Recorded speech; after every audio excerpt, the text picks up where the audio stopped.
Sorry. Good evening, everyone. Thank you so much for joining us in one more show from the Lexit movement. And this time, we are starting a new segment, new episode, new show called Lexit Talk. And I'm so excited because we have like such an amazing guest today. And I Yes. cannot forget about my beautiful co host, Marissa. So, Marissa, how are you doing tonight? I am doing so good. I am so excited to have our amazing guest on tonight. And I know that she has so much information and insight, and I just can't wait to hear it. Awesome. Hi, guest. Hi. So, Judith, how do you want people to call you? Like Judith Rose, or do you have like specific like sweet name that everybody calls Oh, you? Jude is fine. Yeah, just Awesome. Jude. Yeah, for sure. I went by that at my last job for like almost 2 years. It's just Jude. Yeah. Yeah, you get used to it, Yeah. Jude. Yeah. Yeah. Either way. Like it's like me. I've never used Becky because that's only for my family. And I guess now everybody knows me as Becky. It happens. So Marissa, you can go ahead and start.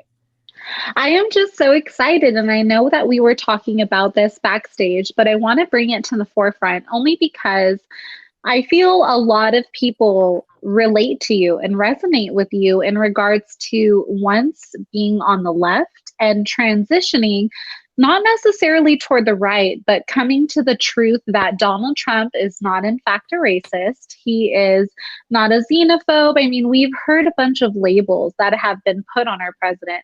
But I wanted to ask you, what has it been like since you have put yourself really out there as transitioning from liberal left to now a Donald Trump supporter? It's been really weird and like surreal because I'll be saying something or like about to kind of do something, and I'll catch myself and be like, if you had imagined you were doing this last year, you would fight yourself. Just remember that. Like I think about it all the time. And I think I said it once before, like if I got in a fist fight with myself last year, I'm not sure who would win because now we're both so viciously in our beliefs. And I've been doing it all day. Like this morning, I was putting out clips of like literally anti-racist stuff that Trump has said, because all people have been talking about since the debate is the same stuff, is the same lies from years ago, literally things that he has addressed multiple times that people still want him to say again. And, I've seen other people kind of flip out when they get asked something so many times, and he's just like, look, sure, sure. Yes, I am willing to do that. And I've already done that. And he was literally asking some of the same questions he got asked in like 2016. So I've had to go back and relook at all of this though, because I wasn't like the way that they fill you with hate and make you believe these things. It makes you not want to like pay attention. We were just like, Trump's on TV, turn it off. And like, Yeah. that's the whole thing. They don't want you to catch on. So, they don't want you ladies speaking. They don't want like Black supporters speaking because that goes against the narrative. And it's just getting too obvious to me it's too obvious to me to deny anymore. Now that I'm looking at it, I'm like, how far does this go? And I'm just like, okay, let me, let me back it up and learn some things. It's been such a trip. Awesome. So before this whole transition, something happened.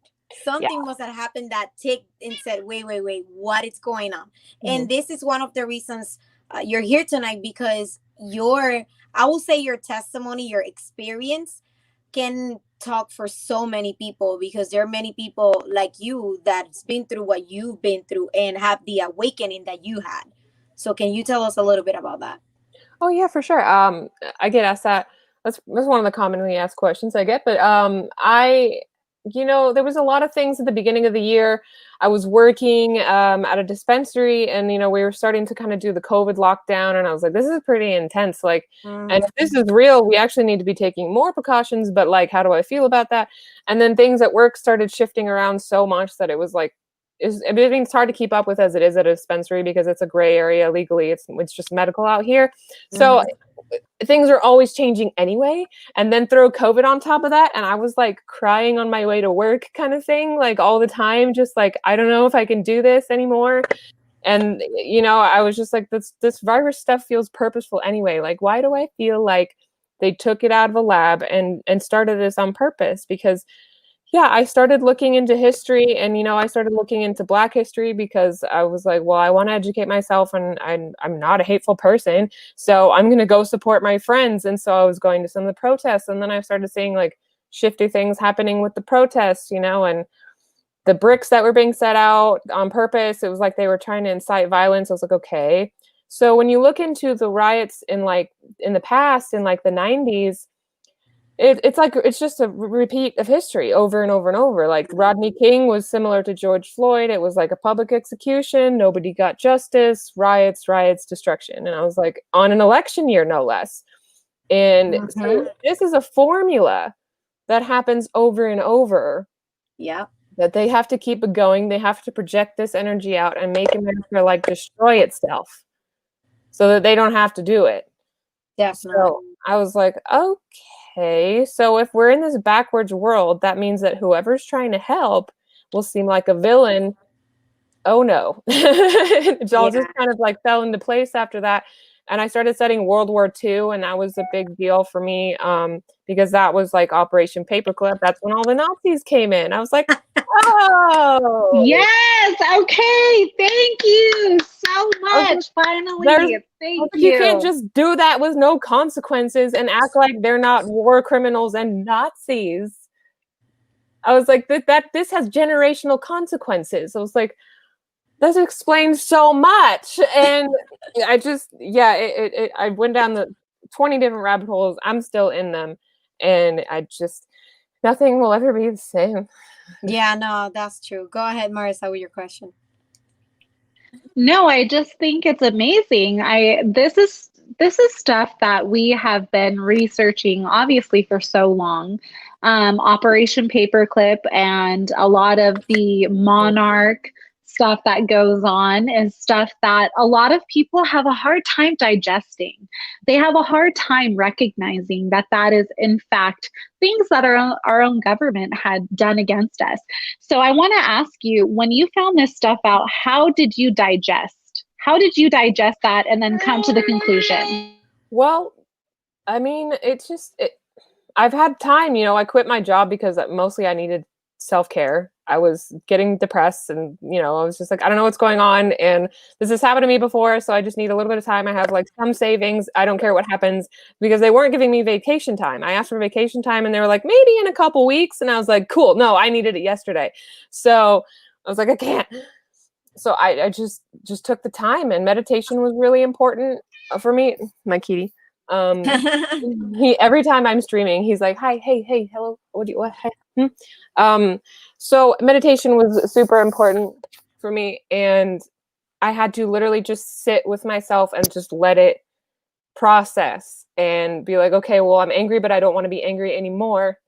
I don't want to feel like this anymore because I feel like it's like impeding me, and I have to let it go. And I hit this point in my meditation where I just felt it like release and was like crying a lot, and it just kind of left my body. And I don't know if you guys have seen Office Space, but do you remember how he gets hypnotized and then he's just chill for the rest of the movie? Yeah. That's how I feel. And nothing's that bad anymore. I'm just like not that scared of things anymore. Things make more sense. I feel like stuff has just been taken out of my body, and I'm like, oh, okay. Oh, yeah, no, it's fine. It'll be good. Either way, I don't know. So it just sort of happened. It all fell into place in a couple of months from like May to July. In July, I had to take a couple of days to be like, should I really say this like out loud? And because I was already doing with like some conspiracy TikToks and I was already kind of hinting at it. I didn't say it outright yet. And then I made that one in my car just Sunday afternoon, waiting for my boyfriend to get groceries. And the next day I was like, oh, I did something. Oh, and my phone hasn't been quiet since.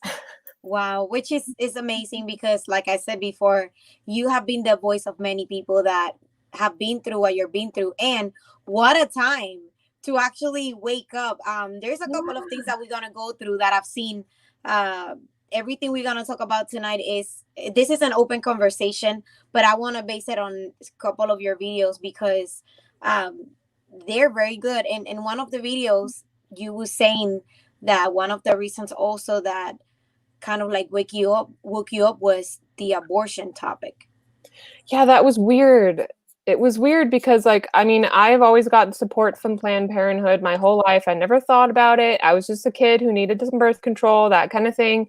And I never thought about it. And one of the weird things that happened during my awakening is as I started to get kind of like paranoid. I was like, holy shit, the government's probably like keeping track of me, blah, blah, blah. I was like, I need to stop taking my birth control. They're controlling my hormones. So I stopped taking them. And like, I feel like that's one of the reasons I feel less crazy, you know? So I've never not been on them since I was 14 and I'm 29. So Wow. Don't say it. I know. I threw them out during my awakening, and I feel like that's one of the reasons I feel a lot better is because that there's none of that, you know, when it was like, this is how I'm like supposed to be. Maybe that's one of the ways I've been suppressed. And I just never thought about it and never tried it, you know, because when you're indoctrinated into that and you're like, yeah, pills, whatever, it's cool, I can do it. I just never considered it. But yeah, I started learning about like the founder of Planned Parenthood and how racist is it? Margaret Thatcher, is it? Margaret Sanger. Sanger. Yeah. Thatcher. Sanger. One of those Margarets, my bad. But I had no idea that she was like so insanely racist and how scary that was. And when you have to learn a couple of things with like ancient history and cults and religions and like rituals. Yes. Put all those pieces together and you look at the way it's affected minority neighborhoods and you look at how the headquarters literally looks like a futuristic sacrificial temple. You're just like, yes, thank you.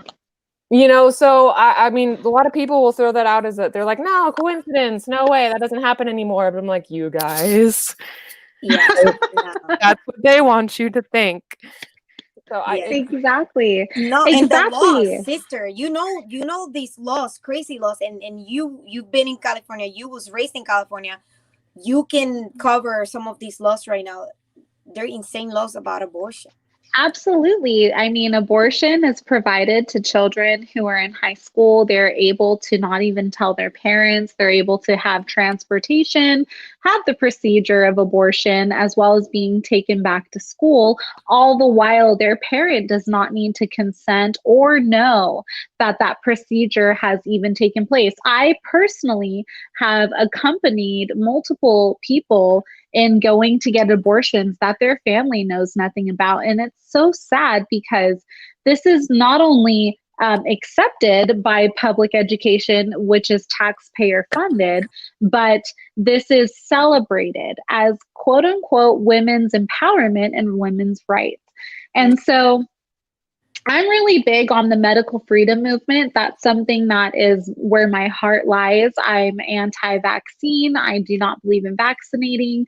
I have taken, I mean, it's been almost 7 years of reading medical journals and seeing what has happened to our youth through. And I'm so glad you touched on it because it's almost kismet how you said that medication was a really big factor on how you view things. And I feel a lot of our youth are so overly medicated because they're not allowed to just be kids anymore. They need medication. They're not allowed to be kids without having some kind of phobia, dysmorphia, etc. And they drug them up, they indoctrinate them in schools. So now, I'm not sure how old are you? You said you were 29. So for me, myself, I'm going to be 30 in 7 days. How do you feel? Because we're technically millennials. Yeah, we're technically millennials. How do you feel as far as public education, what it did with indoctrinating us as millennials and this next generation? Yeah, it's terrifying. Like for one thing, you kind of notice, I mean, as I was going through the cycle of like waking up, you go through like what we kind of call like the fake woke, where you realize that history was in fact rewritten and everything is racist, but like it just happened that way, you know. But the other thing is they will literally like hide information, not tell you enough of this, you know, skip over that, like it's just whatever they want. So that's kind of what I discovered when I look back. I was like, I mean, you're kind of you're made to believe that just everything is, it's all fine now, just quick genocide, don't worry about it kind of thing. And I don't remember learning that much about World War II or touching very much on Paperclip or Monarch or MK Ultra. I mean, like, I remember learning a little bit on how to look at symbolism in advertising, but that was like, I mean, they teach you that pretty early. And then, you kind of forget about some of this important stuff. But yeah. I mean, then they've got the weird books, reading stuff. Like I read a book in middle school called Among the Hidden about population control. And so they sneak that stuff in, and it's bizarre. Like, what else? The Giver? Do you remember reading The Giver? The Giver. I remember Among the Hidden, The Giver. We talked about Death Penalty with the Truman Capote in Cold Blood. So there were a lot of books that sparked that kind of discussion. But obviously, it depends on the school you're going to. I went to a fairly liberal school. So, of course, they were in civics and in government. They were pushing for Obama. A lot of the people who were graduating were going to be voting for Obama in November. And, it's just when you get out of it, when you're able to recognize that you have been, in fact, controlled or programmed to think a certain way, and then you kind of get out of that bubble, it's almost like you're shell shocked. You're not really sure what's reality and what's not reality. And so it's been it's one of those things where it just kind of throws you for a whirlwind. And it's so great to see so many millennials my age who are going to pick up that torch and kind of awaken the rest of our peers. Yeah, we're working on it. The hard part is that everybody thinks they're right. The other side thinks we're crazy. We think they're crazy. You're just like, no. Like, we just have to have more patience with each other. And it's a whole lot because, you know how it all sounds when you try to lay that stuff out to someone who has no idea. Like, it's bananas. I mean, I got like a taste of it when I was like 14. I was dating someone who was like into conspiracies, and he put on like a documentary about like the Federal Reserve and the Bush skull and bones stuff and 9/11. And I was like, okay. But I was like 14, 15. So you're just kind of like, well, let me log that away, because what am I going to do about that? I'm 15. And there's nothing you can do. So I was like, I kind of knew about 9/11, but I was like, whatever, it's fine. I'm sure it's fine now, and I was like drawing Obama's name in my notebook in high school and shit. You know what I mean? So it's like looking back, you're just like, what happened? Like, how did they do that? It just, it goes over the heads of the youth. Becky, what do you have to say, babe?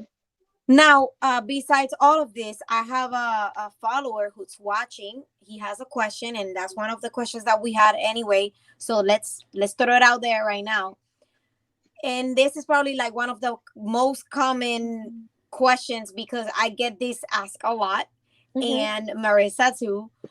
Have you lost any friends as a result of this awakening? Now, besides friends, you sing. So how have that affected you personally with friends and other relationships, including followers?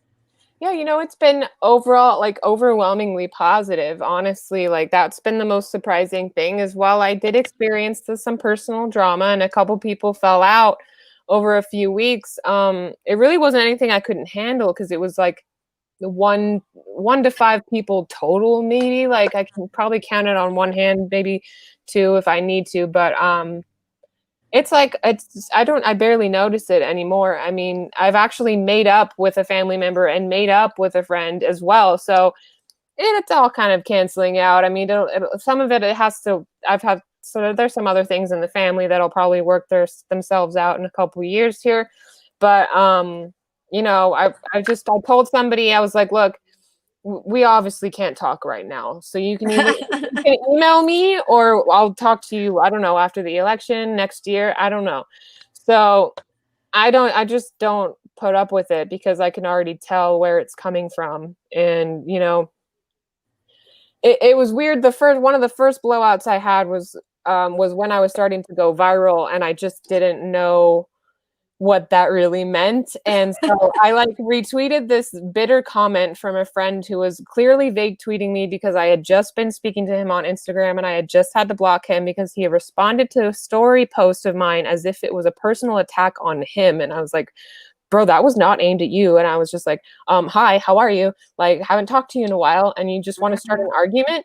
So he came at me. So when I retweeted his comment and kind of said something sarcastic along the lines of like, imagine seeing your friend going through something positive and hating it.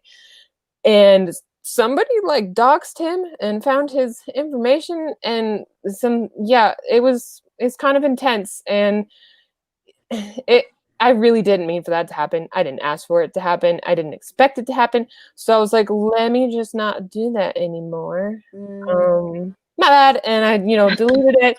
And his like girlfriend reached out to me and was like, this is like stopped our whole day. We lost money, blah, blah, blah. I was like, I'm sorry. I didn't tell them to do that, but he was really disrespectful to me. I was like, I don't know what to say because he was being really rude. I was just like, I'm not going to talk about you guys. Like, it's no big deal if like you want me to keep your handles off my timeline. I don't care. It's not a problem. No. But like, and that's what I notice, unfortunately, is that so many of us, and I think that's one thing that Trump supporters can all gather together about, is that we have to deal with not only the radical left coming after us, but it's even the ones that are closest to us who haven't woken up to the things that we've woken up to. And they can't physically, emotionally, or mentally handle the truth as it may be. And so this is something that we're seeing happen across the United States. I mean, we've seen families broken up. Politics have obviously gotten very heated. With that, I want to ask you about the debates, because clearly this is something that brought a lot of people, I think, together watching Joe Biden and Trump debate. How did you think that he did? Oh my God. So it's one of my first debates I've ever really, really cared about. I mean, I know that they're all in general, they're kind of a show. Like regardless, it's a bit of a show. In the past, it's been like either this deep state or this deep state, and the moderator's biased for one of the deep state, like that's all it's been for a really long time. So I can understand why people like kind of don't want to trust it still, or they have their hesitations, whatever.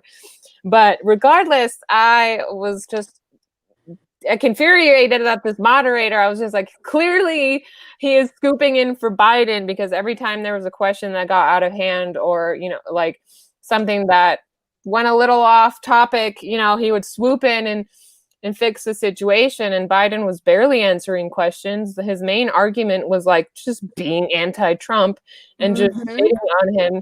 Excuse me. And,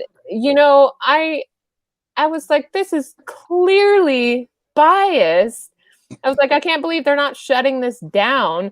They can barely speak to each other. I mean, I understand that Trump probably felt like he had to interrupt because they were literally just spouting lies. Yes, that's what I feel.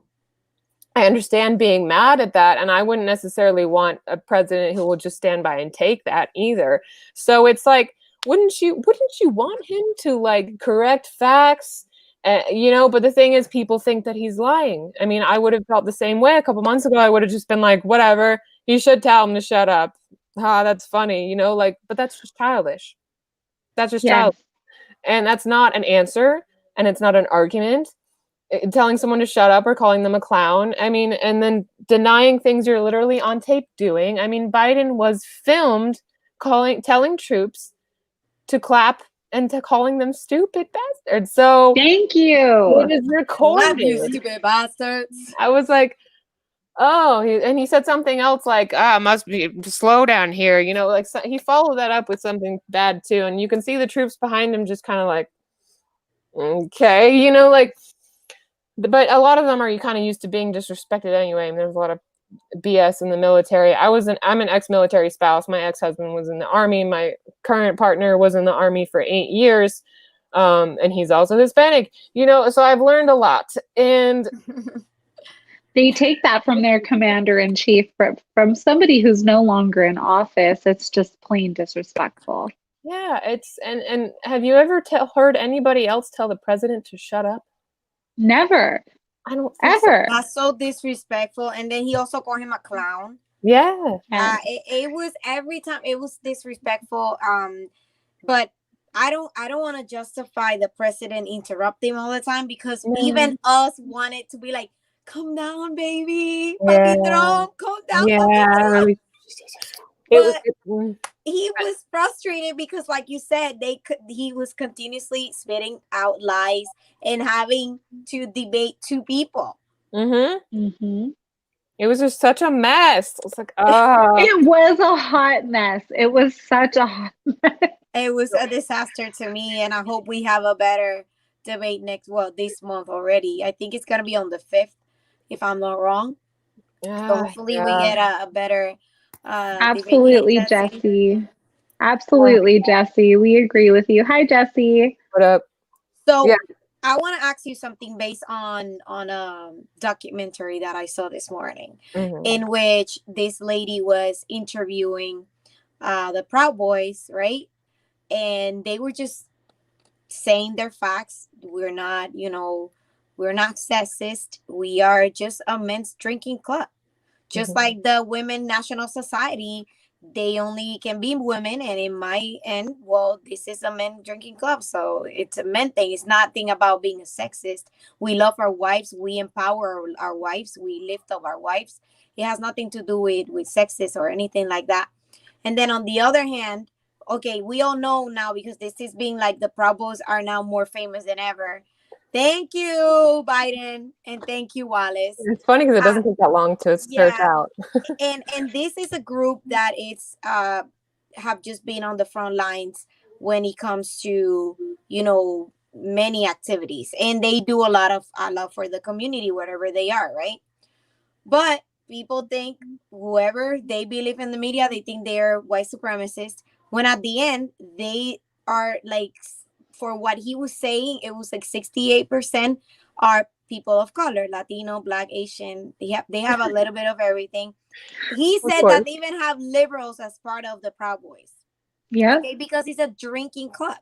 Yeah. So then we have on the same interview, same documentary, a psychologist from the FSU University saying that we Latinos vote for Trump because we are looking for acceptance and to fit in within the white community. What do you think about that? What? Yeah, that's Did they get paid to say that? I don't know, but he probably got paid to say that, because he was a psychologist, a professor there, and he said that they're just trying to fit in, to be part of it.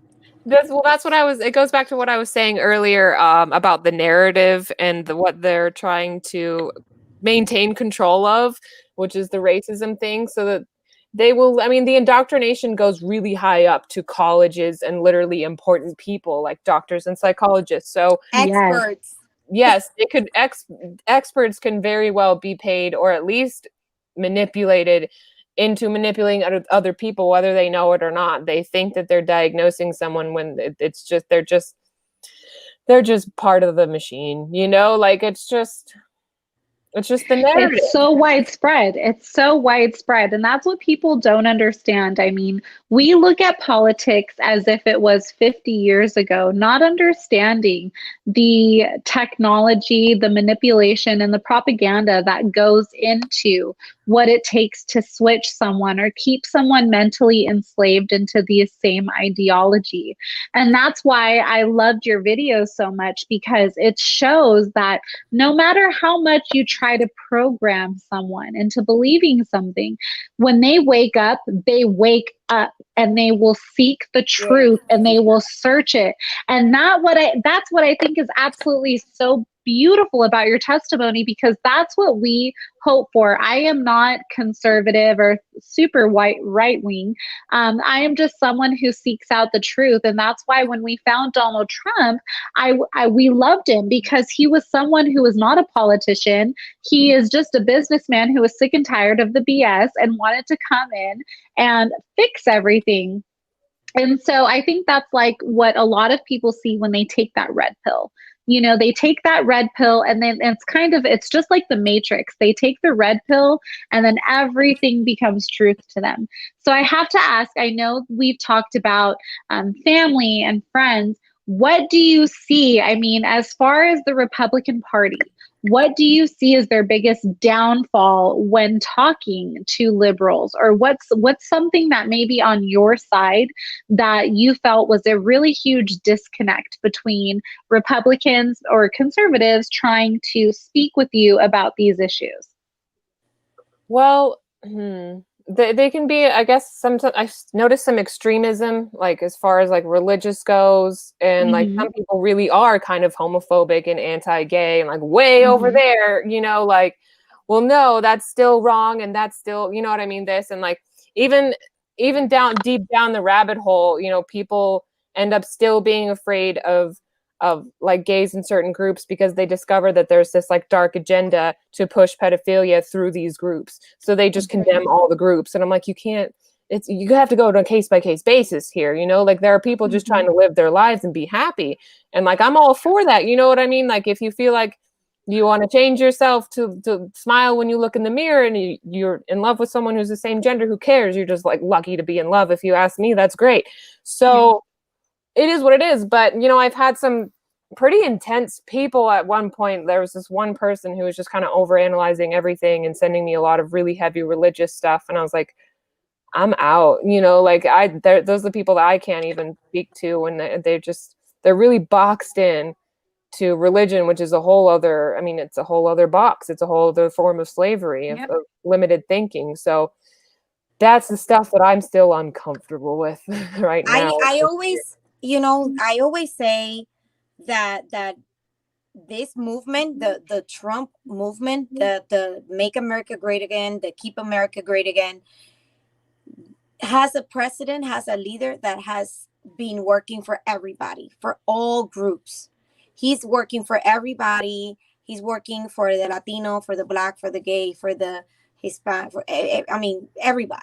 A lot of people don't want to believe that. Yeah. We have seen it, because at the end, we have to understand that we as Christians, because I'm a Christian, I don't know if you are, but I'm a Christian, Marissa is a Christian, and we understand that there are Jews for Trump, there are Muslims for Trump, and there are many other Christian denominations and many other religions, and people that are even atheists, they voting for Trump.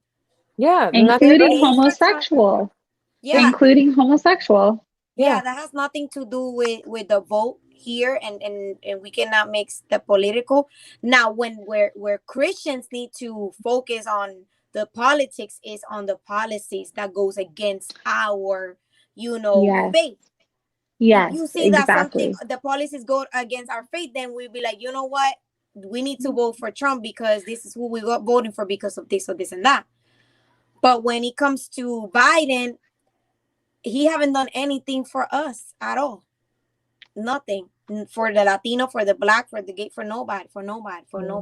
And I feel like people haven't really done their homework on that front either, because I've been digging the last couple of days, especially because of the debates. All I keep finding are like more and more racist things about Biden, or I'm just like, oh, this is like what they're trying to make people think about Trump, and it's right here, like the 1994 crime bill, and he talked about people as if they were predators, just and who he's talking about, and he says things like poor kids are just as smart as white kids. And I'm like, hold up, there's poor white kids. What are you? Oh, I see what you're saying.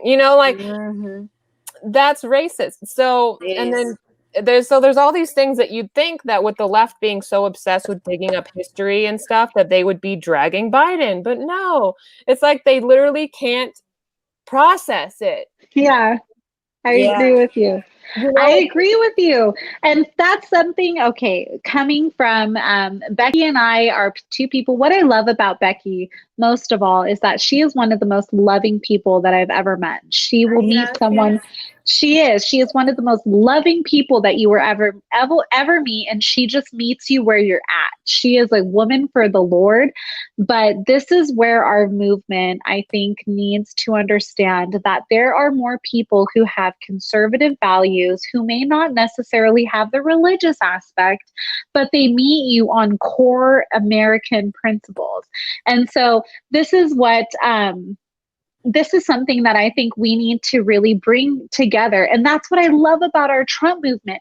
We have so many people who are gay, straight, super evangelical. They are, more radical. They believe in aliens, this and that. I mean, you think about it, and we are it's almost like you're looking at the liberal left, because we have so many denominations of people who just come together who love this country.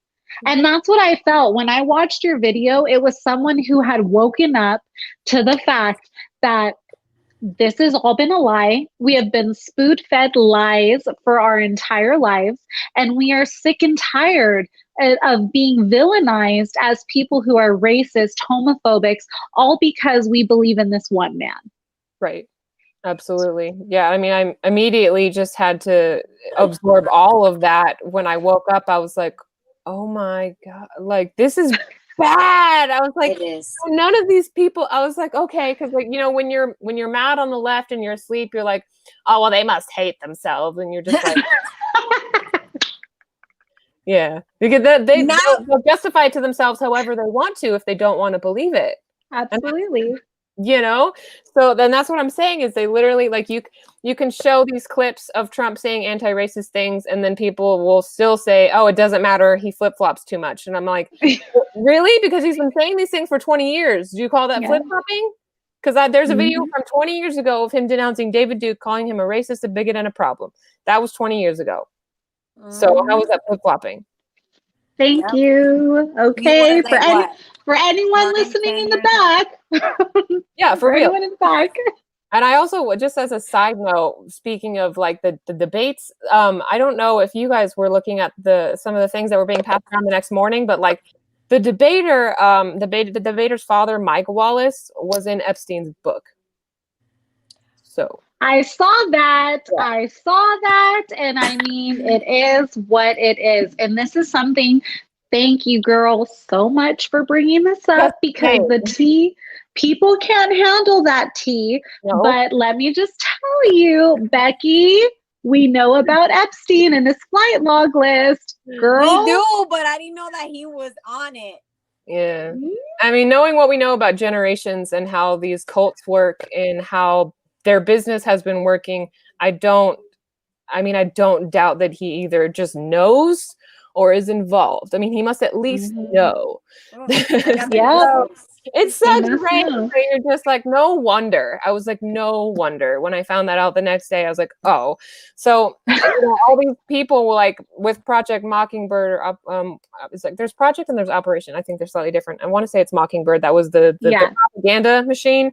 Right. So that was all they put in, like Nazis and different kind of people from the war to lead like CBS and all, you know what I mean? All the news companies are all owned by, they go back to all these terrible people that are just bent on brainwashing us. And you can tell that there's sort of a struggle within some of these companies. I mean, they're not necessarily all bad, but it's like they're in an iron fist. The basis. Yes, exactly.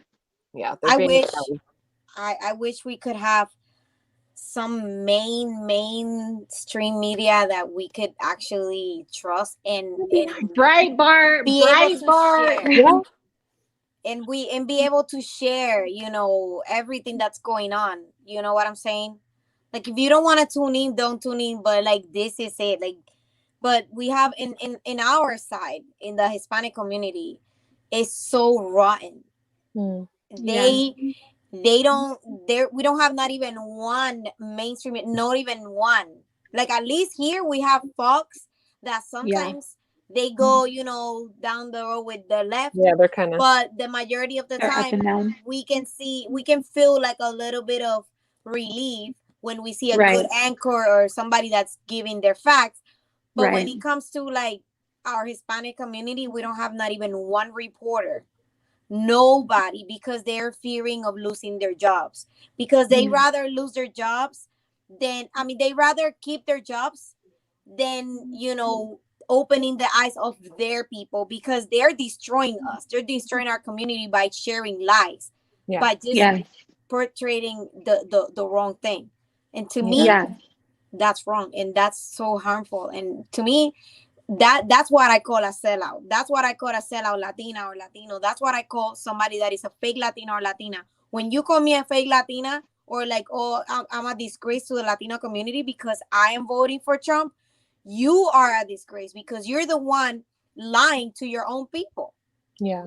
And not embracing your people either, and not understanding someone, you know, like, and I had concerns, you know, about the wall in the beginning. I was like, that seems racist. But when you find out how deeply connected it is to child trafficking and human trafficking, and how it is doing something, then you're like, oh, okay, you could go ahead and build the wall if you want. You know, I was kind of just like, okay, you know, it's scary. It's scary. There has to be something to regulate this situation, you know, like that's really what it's about. And that took me a minute to learn, you know, but it's really just about the children.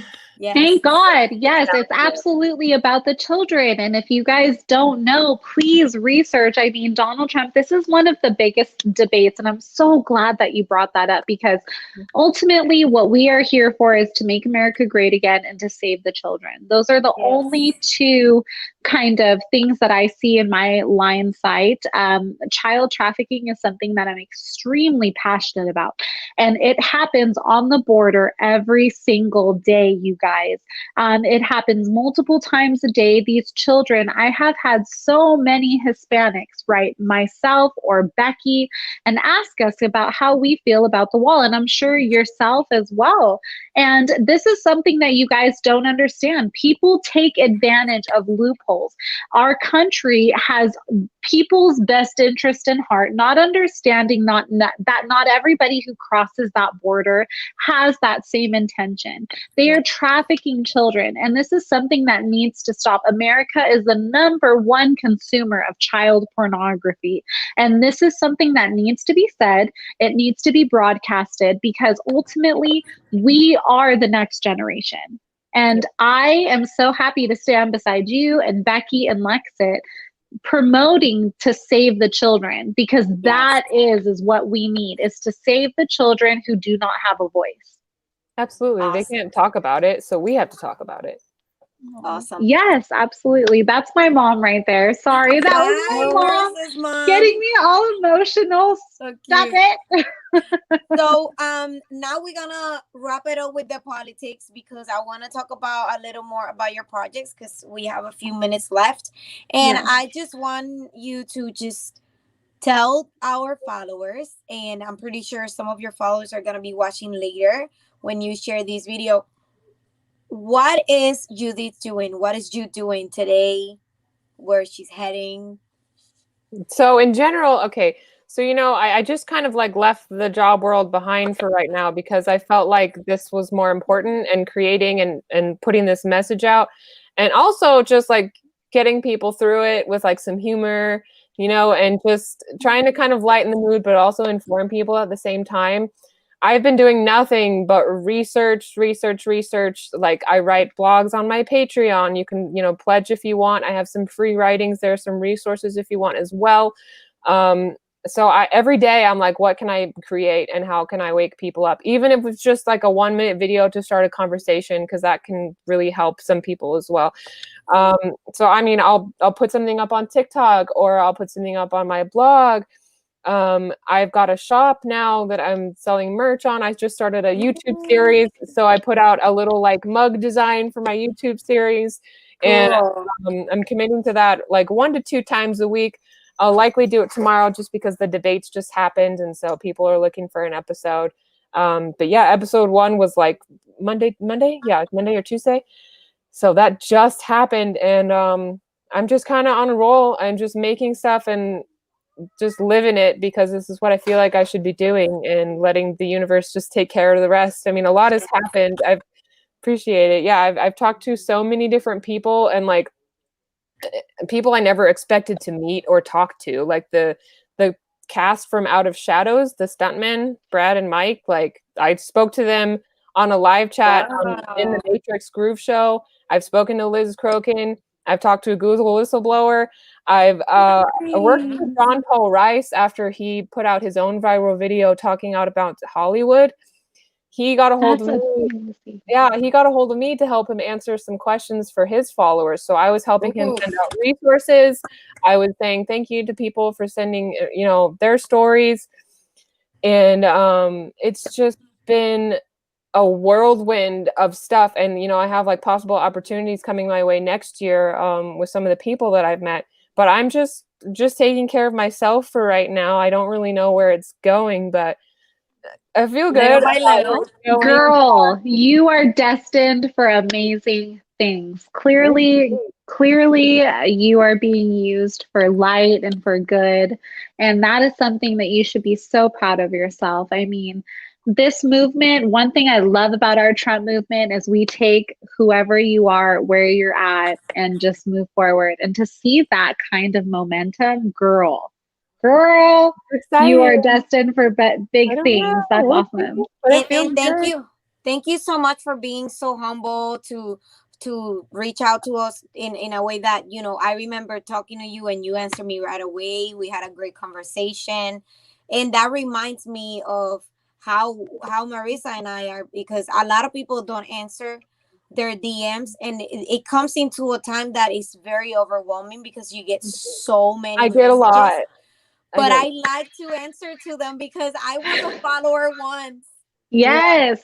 And I want them to know that I'm reading them at least. So thank you so much. Yeah, you're welcome. It's really hard for me to keep up on. And sometimes there's just like those shooting star messages that I just happen to see right at the right time. And I'm like, oh my gosh, hey, I know that person. I want to speak to them for sure. And I just have to like catch it before it drowns in my notifications, Yes. So sometimes I have to set aside time to try and answer some messages, but I haven't been able to lately because I've been on such a role creatively. I was like editing that YouTube video all day. It just time gets away from me. And I appreciate anyone who sends me messages or anything. It's a little easier to talk to me when you're like in my Patreon blog as like a supporter, or you can like email me directly, because my Instagram and Twitter are like hopeless right now, and I feel bad. We know how you feel, girl. Yeah, we know how you feel, girl. It's intense. We are lucky then. Thank you so much for coming into our show. We appreciate it. This is our first show as the Lexit Talk.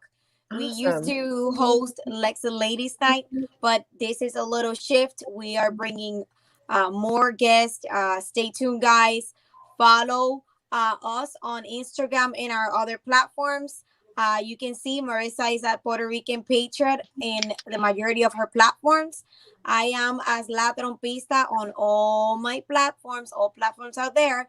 And please, let's show Jude's information. Awesome. So you guys can follow her there. That's her Instagram, her Twitter.